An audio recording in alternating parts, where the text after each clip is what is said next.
រីសៅមកអបានដំបងឯនៅសែនឆ្ងាយខ្ញុំតែងស្រមៃយំថ្ងៃជានិច្ចមិនភ្លេចអនុស្សាវរីយ៍ទាំងឡាយកន្លែងធ្លាប់លេងប្រឡែងពីកាយជាង10ឆ្នាំផ្លាយអូនពេញក្រមុំអនុស្សា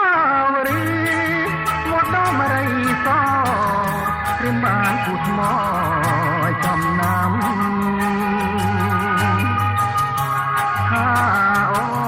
ននឹងបងដល់ពេញវ័យធំសូមពុកម៉ែផ្សំគុំជាគូក្រងឥឡូវបើវាយបងចាំតែឈ្មោះតែរួមសំរងព្រលឹងនាងបងតើត្រង់យ៉ាងណាដែរទៅនួនល្អអបានដំបងគូក្រងខ្ញុំនៅឯណា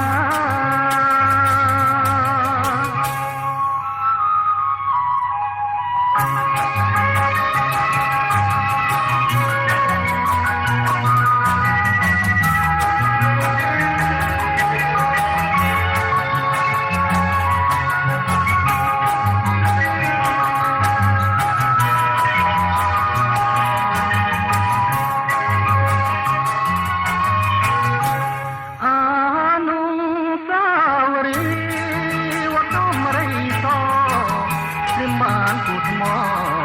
ចំណាំថាអូននឹងបងដល់ពេញវ័យធំសូមពុកម៉ែផ្សំគុំជាគូក្រង